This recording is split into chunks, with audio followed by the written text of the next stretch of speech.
Hello everyone, welcome to learners academy. ఈ వీడియోలో child development and పెడగాగికి సంబంధించినటువంటి కంటిన్యూషన్ పార్ట్ 3 డిస్కస్ చేయబోతున్నాం. ఇందులో ఇంపార్టెంట్ టాపిక్ ఏంటంటే individual differences, next intelligence. So how to find the intelligent coefficient, అందులోని different categories అండి. Okay, so first coming to the individual differences. Individual differences అంటే ఏంటి? First ఇక్కడ జనరల్గా మనకి ఏంటంటే ప్రతి వ్యక్తి, సో మన ఎంటైర్ ఎర్త్లో సో ప్రతి మనిషి కూడా ఇండివిజువల్, ఒక్కొక్కరికి అందరూ ఒకలాగా ఉండరు. సో వాళ్ళలో ఎంతో కొంత సిమిలారిటీస్ ఉన్నా, అంటే దగ్గరగా పోలికలు ఉన్నా కానీ వాళ్ళ కెపాసిటీస్లో కానీ ఏదో ఒక దగ్గరలో చేంజ్ అనేది వస్తుంది. వాటిని మనం ఏమంటాం? ఇండివిజువల్ డిఫరెన్సెస్, వైయక్తిక భేదాలు. సో మనం యాజ్ ఎ టీచర్ మనం ఎలా ఆలోచించాలంటే, క్లాస్ రూమ్లో ఉన్న ప్రతి పిల్లవాడు ఇండివిజువల్, వాళ్ళు అందరూ ఒకటే కాదు. సో వాళ్ళకి వాళ్ళ సామర్థ్యాలు వేరువేరుగా ఉంటాయి. కాబట్టి వాళ్ళ సామర్థ్యాలను బట్టి వాటికి అనుగుణంగా మనం వాళ్ళకి టీచ్ చేయాలి. అది గుర్తుంచుకోవాలండి. సో ఇక్కడ ఇండివిజువల్ డిఫరెన్సెస్ అనేటివి రెండు విధాలు. ఒకటేమో ఇంట్రా ఇండివిజువల్ డిఫరెన్సెస్, ఇంకోటేమో ఇంట్రా పర్సనల్ డిఫరెన్సెస్, అంటే అంతర వ్యక్తిగత భేదాలు. ఓకే, అంటే ఇక్కడ అంతర వ్యక్తిగత భేదాలు అంటే ఏంటంటే, ఒక ఇద్దరు వ్యక్తులు ఉన్నారు, పర్సన్ ఏ పర్సన్ బి అనే వాళ్ళు ఉన్నారు. సో ఈ ఇద్దరికి డిఫరెన్సెస్ ఉంటాయి కదా, ఆ డిఫరెన్సెస్ని మనం అంతర వ్యక్తిగత భేదాలు అంటాం. So intra individual differences.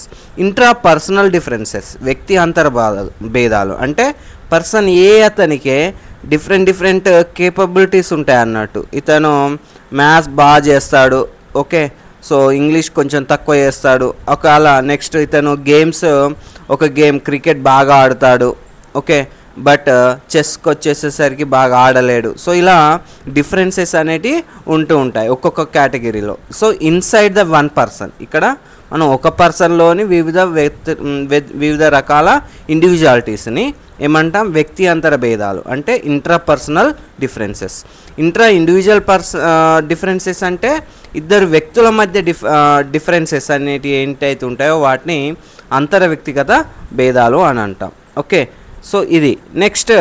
తర్వాత ఇంకోటి ఏంటి? కాజెస్. యాక్చువల్లీ ఇండివిజువల్ డిఫరెన్సెస్ ఎందుకు వస్తాయి అంటే, హెరిడిటీ, అంటే మన వంశపారంపర్యంగా రావచ్చు. నెక్స్ట్ ఎన్విరాన్మెంట్, సో మన చుట్టుపక్కల, సో ఆ పిల్లాడి చుట్టుపక్కల ఉన్నటువంటి పరిసరాల వల్ల కూడా ఇండివిజువల్ డిఫరెన్సెస్ అనేసి వస్తాయి. నెక్స్ట్ లైంగిక భేదాలు, అంటే గర్ల్స్ బాయ్స్ ఇలా చూసుకున్నప్పుడు వాళ్ళలో కూడా డిఫరెన్సెస్ ఉంటాయి. అంటే వాళ్ళ థింకింగ్ కానీ, వాళ్ళ నెక్స్ట్ ఫిజికల్ ఫిట్నెస్ కానీ, అలా డిఫరెన్సెస్ అనేటివి ఉంటాయి. నెక్స్ట్ క్యాస్ట్, సో కొన్ని జాతుల వాళ్ళు కొన్ని డిఫరెన్సెస్ అనేటివి కూడా ఉంటాయి ఇక్కడ. ఓకేనా, ఇలా వీటి వల్ల మనకి ఇండివిజువల్ డిఫరెన్సెస్ అనేవి వస్తూ ఉంటాయి. సో మరి ఇండివిజువల్ డిఫరెన్సెస్ ఎక్కడ చూడొచ్చు, ఎలాంటి వాటిలలో చూడొచ్చు చూద్దాం. సో ఇండివిజువల్ డిఫరెన్సెస్ అనేటివి ఎస్పెషల్లీ మనం నాలుగు విషయాలలో చూడొచ్చు. అందులో ఫస్ట్ వన్ అనేది ఏంటంటే వేరియబుల్స్. ఓకే, సో వేరియబుల్స్ అంటే ఏంటి? వైఖరులు అంటే మనం అంటే మన ఒపీనియన్ మనం ఏం తెలియజేస్తాం. సో అందులో కూడా ఒక్కొక్కరు ఒక్కొక్క ఒపీనియన్ తెలియజేస్తారు. సో దాన్నే మనం ఏమంటాం? వైఖరులు అంటాం. సో అది. సో ఈ వైఖరుల లక్షణాలు ఏంటి చూద్దాం. సో వైఖరులు అంటే ఇక్కడ ఏంటి? జనరల్గా ఒక్కొక్కరు ఒక్కొక్క విషయం గురించి ఒక్కొక్కరు ఒక్కొక్క ఒపీనియన్ తెలియజేస్తారు కదా, వాటిని మనం ఏమంటాం? వైఖరులు అంటాం. Okay, first one is direction. వైఖరి అంటే నువ్వు ఒక విషయాన్ని నువ్వు అపోజ్ చేస్తున్నావా, లేకపోతే దాన్ని సపోర్ట్ చేస్తున్నావా, అంటే దాన్ని ఏమంటాం? డైరెక్షన్ అంటాం. సో ఇప్పుడు గేమ్స్ అనేటివి పిల్లలకి మంచిది, సో దానివల్ల ఫిజికల్ ఫిట్నెస్ అనేది జరుగుతుంది అనేది, అంటే వస్తుంది అనేది ఒక స్టేట్మెంట్. దాన్ని మనం అపోజ్ చేయొచ్చు, సపోర్ట్ చేయొచ్చు. సో దాన్నే మనం ఏమంటాం? ఆ వైఖరి దిశ అంటాం, డైరెక్షన్. నెక్స్ట్ తీవ్రత. సో తీవ్రత అంటే ఏంటిది? ఇప్పుడు మామూలుగా మనకి ఎంతైతే మనం దాన్ని వైఖరిని తెలియజేస్తామో దాన్ని మనం ఏమంటాం? తీవ్రత అంటాం. అంటే ఫర్ ఎగ్జాంపుల్ పర్సన్ ఏ అతను మంచివాడు అనేది నార్మల్గా చెప్తున్నాను. పర్సన్ ఏ అనే అతను చాలా మంచివాడు, అంటే నేను ఇక్కడ ఇంకా స్ట్రెస్ చేసి చెప్తున్నా, దాన్ని ఏమంటాం ఇంటెన్సిటీ. ఓకే, తీవ్రత అంటాం. అంటే అక్కడ నేను నా వైఖరిని నేనేం చెప్తున్నా, తీవ్రత అనేది డిఫరెంట్ వేలో మంచివాడు అన్నాడు నార్మల్, ఓకే చాలా మంచివాడు అని ఇంకా బెటర్గా చెప్తున్నానట. అంటే సో దాన్ని ఏమంటాం ఇంటెన్సిటీ అంటాం. నెక్స్ట్ ఎక్స్టెంట్, సో వ్యాప్తి. ఓకే, సో వ్యాప్తి అంటే ఏంటిది? ఫర్ ఎగ్జాంపుల్ వివిధ వ్యక్తుల మధ్య గల వ్యత్యాసం. ఓకే, సో వివిధ వ్యక్తుల గల వ్యత్యాసం, సో ఒక విషయం పట్ల వివిధ వ్యక్తుల మధ్య గల వైఖరుల మధ్య గల వ్యత్యాసాన్ని మనం ఏమంటాం వ్యాప్తి అంటాం. ఫర్ ఎగ్జాంపుల్ సో స్కూల్లో మన లైంగిక విద్య చేర్చాలి అనే ఒక స్టేట్మెంట్ ఉంది, దాన్ని కొందరు సపోర్ట్ చేయొచ్చు, కొందరు డిఫరెంట్ అంటే వద్దు అని చెప్పేవాళ్ళు ఉంటారు, అపోజ్ చేసేవాళ్ళు ఉంటారు. వాటి మధ్యలో వాళ్ళు ఎంతమంది అయితే ఉన్నారో, ఇప్పుడు ఫర్ ఎగ్జాంపుల్ ఒక 40 మంది సపోర్ట్ చేశారు, ఒక 10 మంది వద్దన్నారు అనుకో, ఎంతమంది వద్దన్నారు? ఒక 30 మెంబర్స్ వద్దన్నారు కదా, దాన్ని ఆ డిఫరెన్స్ని మనం ఏమంటాం వ్యాప్తి. సో ఫస్ట్ డైరెక్షన్, తర్వాత తీవ్రత, తర్వాత వ్యాప్తి. సో ఇక్కడ వ్యాప్తిని కొలవడానికి అంటే వేరియబుల్స్ని కూడా కొలవడానికి కొన్ని మాపనాలు ఉన్నాయి. సో ఇవి చాలా important. So first one is Thurstone scale. Okay, Thurstone వైఖరి మాపని. సో ఇది ఎలా పనిచేస్తుంది? థర్స్టన్ వైఖరి మాపని అనేది ఇతను ఒక 11 ప్రవచనాలు స్టేట్మెంట్స్ అని ఇచ్చాడు. సో వాటికి ఆన్సర్స్ కలెక్ట్ చేసి దాన్ని బట్టి అతను వైఖరిని మన ఒక వ్యక్తి యొక్క వైఖరిని కొలిచాడు అన్నట్టు. సో థర్స్టన్ వైఖరి మాపనంలో ఎన్ని ఉన్నాయి? సో 11 ప్రవచనాలు అంటే స్టేట్మెంట్స్ 4 అనేటివి ఉన్నాయి. నెక్స్ట్ లైకట్ స్కేల్, లైకట్ వైఖరి మాపిని. సో ఇందులో ఇతను ఏం చేశాడు? ఒక 5 ఆప్షన్స్ ఇచ్చాడు. ఓకే, ఒక్కొక్క స్టేట్మెంట్కి 5 ఆప్షన్స్ ఇచ్చాడు. ఆ 5 ఆప్షన్స్ని బట్టి ఇతను ఒక వ్యక్తి యొక్క వైఖరులను ఇతను అంచనా వేశాడు. అవి ఏంటి? సో ఎగ్జాంపుల్ ఏంటి అంటే ఒక స్టేట్మెంట్ ఇప్పుడు ఏంటిది? గేమ్స్ అనేటివి స్కూల్లో గేమ్స్ అనేటివి ఎవ్రీడే కండక్ట్ చేయాలి ఓకే అనేది ఒక స్టేట్మెంట్. దానికి ఒకటి ఫస్ట్ ఆప్షన్, సో నేను దృఢంగా కావాలి అనుకుంటున్నాను. నెక్స్ట్ సెకండ్ ఆప్షన్ అంగీకరిస్తాను. నెక్స్ట్ ఫోర్త్ ఆప్షన్ తటస్థం, అంటే ఆ స్టేట్మెంట్ నేను ఏం చెప్పలేను. తర్వాత ఫోర్త్ ఆప్షన్ వ్యతిరేకిస్తాను. సో ఫిఫ్త్ ఆప్షన్ దృఢంగా వ్యతిరేకిస్తాను. ఇలా ఒక 5 ఆప్షన్స్ ఇచ్చి ప్రతి స్టేట్మెంట్కి సో తద్వారా ఫైనల్గా మన వైఖరులని అతను అంచనా వేయడం జరిగింది. సో ఇది లైకట్ వైఖరి మాపిని. ఇది చాలా ప్రజెంట్ కూడా ఎప్పటికి యూజ్ఫుల్గా అంటే ప్రజెంట్ కూడా ఎక్కువ మంది యూజ్ చేసేది లైకట్ వైఖరి మాపిని. ఓకే, సో థర్స్టన్ వైఖరి మాపినిలో 11 ప్రవచనాలు ఇచ్చి ఆ ప్రవచనాలకు ఆన్సర్స్ని బట్టి అతను మన వైఖరులను కొలిచాడు. నెక్స్ట్ లైకట్ వైఖరి మాపినిలో ప్రతి ప్రవచనం అంటే ప్రతి స్టేట్మెంట్కి 5 ఆప్షన్స్, దృఢంగా అంగీకరిస్తాను, తటస్థం, వ్యతిరేకిస్తాను, దృఢంగా వ్యతిరేకిస్తాను, ఇలా ఒక 5 ఆప్షన్స్ ఇచ్చి వాటి ఆన్సర్స్ని కలెక్ట్ చేసి మన వైఖరిని కొలవడం జరిగింది అన్నట్టు. Next Bogardus social distance scale. Okay, so ఇతను ఏం చేశాడు?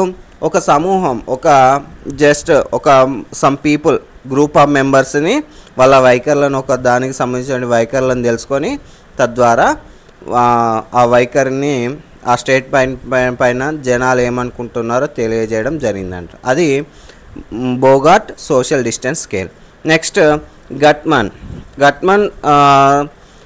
స్కేల్ కూడా సేమ్ ఆల్మోస్ట్ ఆల్ లైకట్ వైఖరి మాపిన్ లానే ఉంది. ఓకే, సో ఇది మన వేరియబుల్స్ని కొలవడానికి 4 స్కేల్స్. ఇవి చాలా ఇంపార్టెంట్. ఇక్కడ ఏంటంటే గట్మన్లో ఎన్ని ప్రవచనాలు ఉన్నాయి, నెక్స్ట్ తర్వాత లైకట్ వైఖరి మాపిన్లో ఎన్ని ఆప్షన్స్ ఇచ్చాడు, నెక్స్ట్ థర్స్టన్ వైఖరి మాపిన్లో ఎన్ని ప్రవచనాలు ఇచ్చాడు అనేది మనం గుర్తుంచుకోవాలి.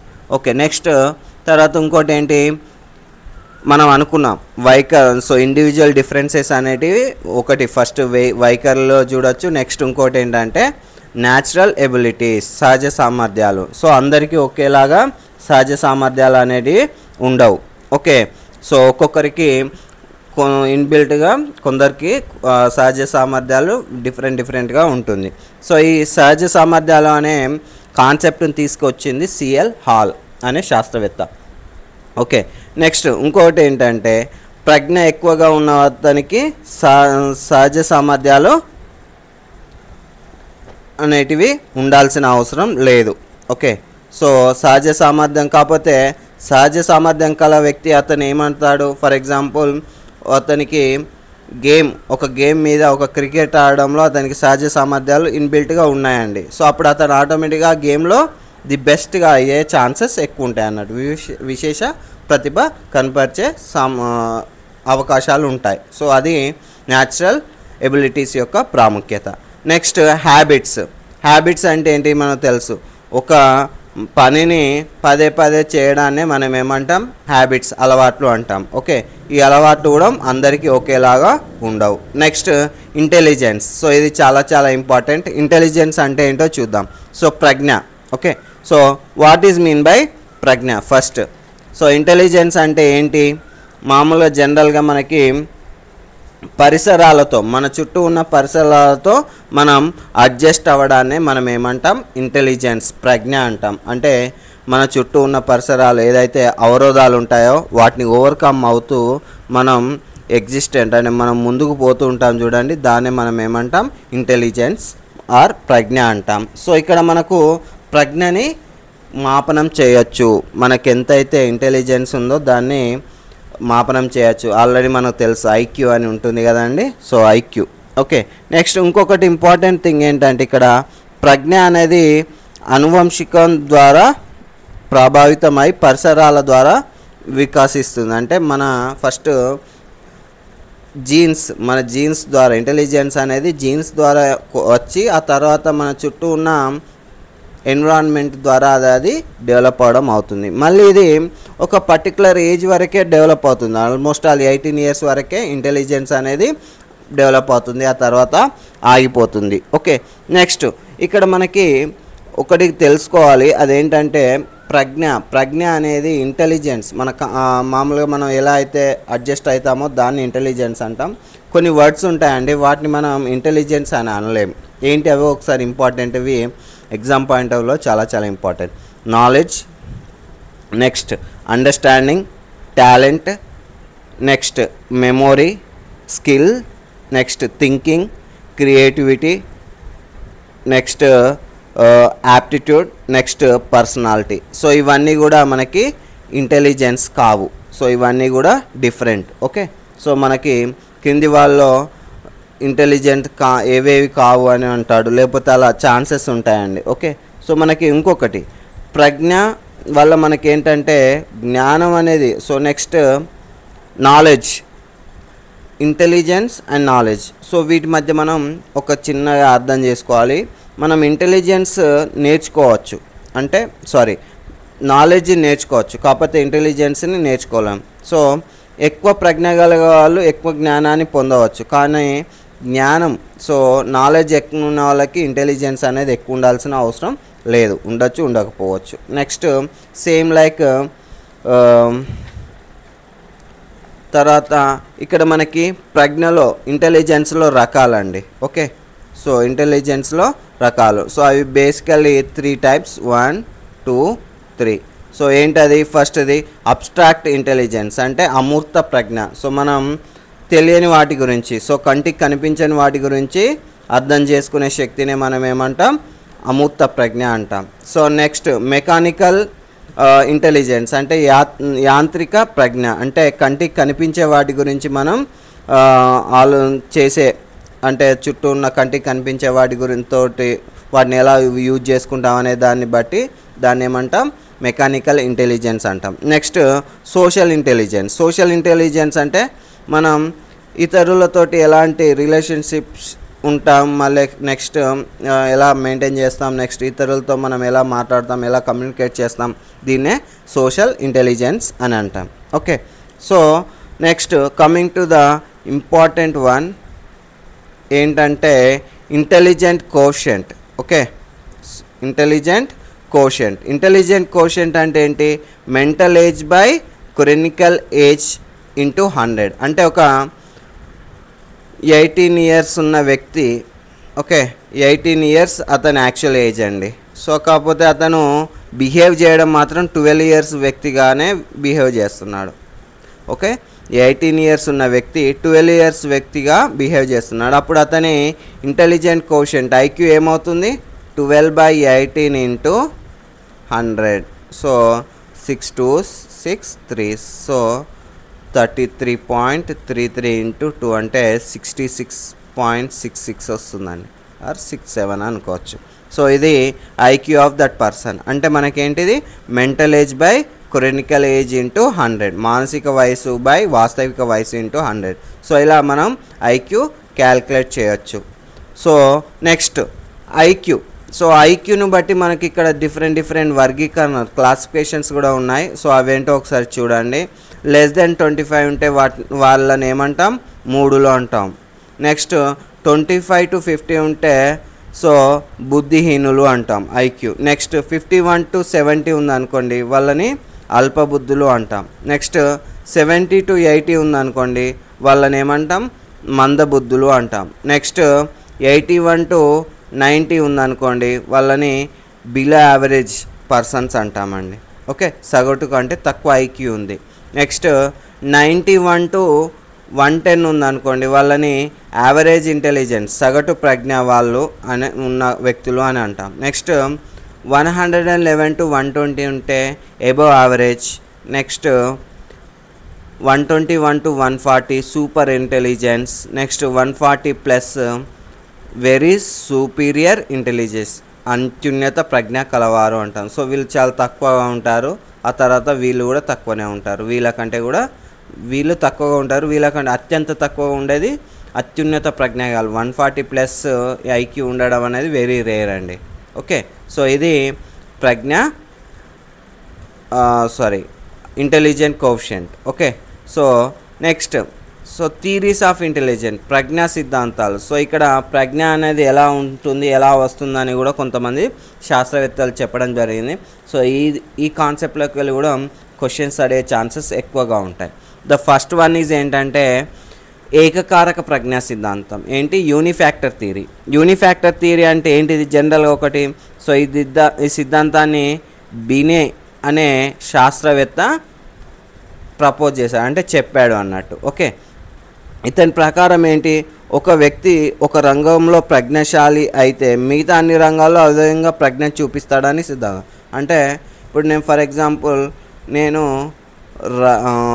జస్ట్ క్రికెట్ ఆడడంలో పర్ఫెక్ట్ అనుకోండి, ఆటోమేటిక్గా నేను అన్ని రంగాలలో కూడా గేమ్స్లో నేను పర్ఫెక్ట్ అయితే స్టడీలో కూడా పర్ఫెక్ట్ అన్నిట్లలో పర్ఫెక్ట్ అని చెప్తున్నాడు.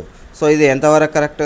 సో అలా ఏమి ఉండదు. సో ఒక్కొక్కరు ఒక్కొక్క దాంట్లో అనేది పర్ఫెక్ట్ అని ఉంటుంది. ఏకకారక ప్రజ్ఞా సిద్ధాంతం అంటే ఏం చెప్తుంది అంటే ఒక వ్యక్తి ఒక రంగంలో ఇంటెలిజెంట్ అయితే ఆటోమేటిక్గా అతను మిగతా దాంట్లో కూడా ఆటోమేటిక్గా ఇంటెలిజెంట్ అయిపోతాడు అని చెప్తుంది. సో అది బినే అనే శాస్త్రవేత్త చెప్పాడు. నెక్స్ట్ ద్వికారక ప్రజ్ఞా సిద్ధాంతం. సో ఇక్కడ ద్వికారక ప్రజ్ఞా సిద్ధాంతం ప్రకారం ఇక్కడ 2 ఫ్యాక్టర్లు ఉంటాయని చెప్పాడు. సో దీన్ని స్పియర్మన్ చెప్పాడండి. దీన్ని చెప్పింది ఎవరు? Spearman.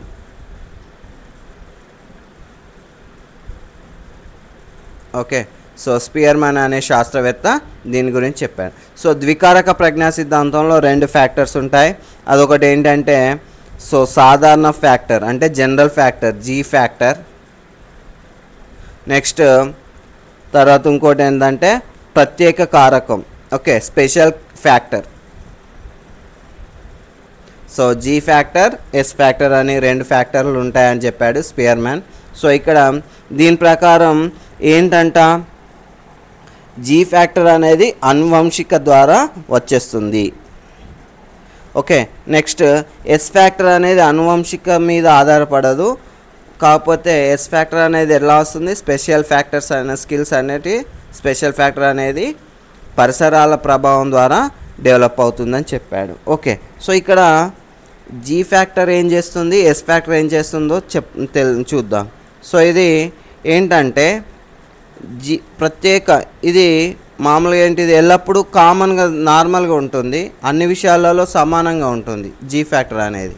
Okay, next S factor అనేది ఏంటి, దీన్ని అభ్యసనం ద్వారా పెంచుకోవచ్చు. స్పెషల్ ఫ్యాక్టర్ అనేది అభ్యసనం ద్వారా పెంచుకోవచ్చు. ఇది పరిసరాలపైన ఆధారపడి ఉంటుంది. సో అలా ఒక వ్యక్తి ఎక్కువ ప్రతిభావంతుడా తక్కువ ప్రతిభావంతుడా అనే విషయం అతని గల సాధారణ ప్రజ్ఞ పైన ఆధారపడి ఉంటుంది. అంటే నార్మల్ జీ ఫ్యాక్టర్ వల్ల అతను ఎక్కువ ప్రతిభావంతుడా, ఎక్కువ ఇంటెలిజెంటా, తక్కువ ఇంటెలిజెంటా అనేది జీ ఫ్యాక్టర్ డిసైడ్ చేస్తుంది. నెక్స్ట్ స్పెషల్ ఫ్యాక్టర్ ఏం డిసైడ్ చేస్తుంది, ఒక పర్టిక్యులర్ దాంట్లో అతను ప్రత్యేకంగా స్పెషలిస్ట్ అయి ఉంటాడు కదా, ఆ స్పెషలిస్ట్ అనేది దేని ద్వారా వస్తుందంటే ఎస్ ఫ్యాక్టర్ ద్వారా వస్తుందని చెప్పాడు అన్నట్టు. జీ ఫ్యాక్టర్ అనేది జనరల్ అన్ని విషయాల గురించి చేస్తుంది. ఎస్ ఫ్యాక్టర్ అనేది స్పెషలిస్ట్ ఫ్యాక్టర్, అంటే ఇది దీనివల్ల ఒక పర్టిక్యులర్ రంగంలో అతను స్పెషలిస్ట్ అయిపోతాడు అన్నట్టు. ఇలా ద్వికార ప్రజ్ఞా సిద్ధాంతం చెప్పడం జరిగింది.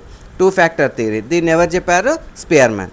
Next multi factor theory. So ఇక్కడ మల్టీ ఫ్యాక్టర్ థియరీలో ఏంటి, బహుకారక సిద్ధాంతం. సో ఇక్కడ ఇంటెలిజెన్స్ అనేది ఒక్కదాని మీద కాదు, వివిధ మానసిక సామర్థ్యాల వల్ల వస్తుంది అని చెప్పాడు అన్నట్టు. అదే బహుకారక సిద్ధాంతం. దీన్ని చెప్పింది ఎవరంటే థార్న్ డైనిక్. ఓకే, థార్న్ డైక్ అనే శాస్త్రవేత్త దీన్ని చెప్పడం జరిగింది. నెక్స్ట్ సామూహిక కారక సిద్ధాంతం means collective intelligence theory. So ఇతను కూడా నార్మల్గా కొన్ని కాదు, అన్నీ కలిసి, అన్ని ఎబిలిటీస్, ప్రైమరీ మెంటల్ ఎబిలిటీస్ అన్నీ కలిసి కూడా మనకు ఇంటెలిజెన్స్ అనేది ఏర్పడుతుందని చెప్పడం జరిగింది. ఓకే, సో ఇది సామూహిక కారక సిద్ధాంతం. దీన్ని చెప్పింది ఎవరంటే థర్స్టన్. ఓకే, నెక్స్ట్ ఇంకోటి ఏముంది, స్వరూప నమూనా సిద్ధాంతం, structural theory. Okay, structural theory. దీని ప్రకారం ఏంటి, ఒక మూడు విషయాల ద్వారా మళ్ళీ అందులో రిమైనింగ్ వేరే వేరే ఉంటాయి. టోటల్ ఓవరాల్గా ఇక్కడ 150 కారకాలు ఉంటాయని చెప్పాడు. ఈ 150 కారకాలు అన్నీ కూడా దాని తర్వాత ఒకటి ఇట్లా ఒక అమరిక లాగా ఏర్పడి తద్వారా మనకు ఇంటెలిజెన్స్ అనేది వస్తుందని చెప్పాడు. ఓకే, సో దీన్ని ఎవరు చెప్పారంటే గిల్ఫర్డ్. ఓకే, గిల్ఫర్డ్ అనే శాస్త్రవేత్త స్వరూప ప్రజ్ఞా సిద్ధాంతాన్ని చెప్పడం జరిగింది. ఆ తర్వాత ఇంకోటి ఏంటి, multiple intelligence. So multiple intelligence అంటే వివిధ రకాల ఇంటెలిజెన్స్ ఉంటాయని చెప్పాడు అన్నట్టు. దీన్ని చెప్పింది Howard Gardner. Okay, next last one. తర్వాత ఇంకోటి ఏంటంటే ఇంటెలిజెంట్ టెస్టులు. ఓకే, సో మనకు తెలుసుకోవడానికి మనం టెస్టులు కండక్ట్ చేస్తారు కదా, సో ఇంటెలిజెన్స్ టెస్టులు. సో అవి ఎలాంటి టెస్టులు ఉన్నాయి, సో దీన్ని మొదటిసారిగా ఎవరు తయారు చేశారు అంటే బినే అండ్ సైమన్ అనే ఇద్దరు శాస్త్రవేత్తలు కలిసి మొదటిసారిగా ఇంటెలిజెన్స్ పరీక్షలు, ఓకే, ఇంటెలిజెంట్ టెస్టులను కనుక్కోవడం జరిగింది. సో అందులో రకాలు ఒకటేంటి, వర్బల్, నాన్ వర్బల్, శాబ్దిక అండ్ అశాబ్దిక. ఓకే, శాబ్దిక పరీక్షలు దేనికోసం, శాబ్దిక పరీక్షలు వర్బల్ అనేటివి చదువుకున్న వాళ్ళే. ఓకే, లిటరసీ అంటే ఎవరైతే చదవడం రాయడం వస్తుందో వాళ్ళ కోసం వర్బల్. నాన్ వర్బల్ దేనికోసం, ఈవెన్ చదవడం రాయడం తెలియని వాళ్ళకు కూడా వాళ్ళ ఐక్యూ తెలుసుకోవడానికి నాన్ వర్బల్ టెస్టులు అనేటివి తయారు చేయడం జరిగింది. So next individual and group. So ఒక వ్యక్తికి కండక్ట్ చేయొచ్చు, ఒక సమూహంపై వ్యక్తిని కూడా కండక్ట్ చేసి మనం ఇంటెలిజెన్స్ అనేది తెలుసుకోవచ్చు. సో ఇండివిజువల్ అండ్ గ్రూప్ టెస్టులు కూడా ఉంటాయి. సో ఇక్కడ కొన్ని ఎగ్జాంపుల్ చూద్దాం. అదే బినే సైమన్ పరీక్ష, ఆర్మీ ఆల్ఫా, ఆర్మీ బీటా పరీక్ష, next army general classification test, next ఇంకోటి ఏంటి వెప్లర్ పిల్లల ప్రజ్ఞాన మాపని. ఓకే, సో ఇలా డిఫరెంట్ టైప్ ఆఫ్ టెస్టులు అనేటివి ఉన్నాయి. సో ఇందులో చాలా ఇంపార్టెంట్ అంటే ఇంటెలిజెంట్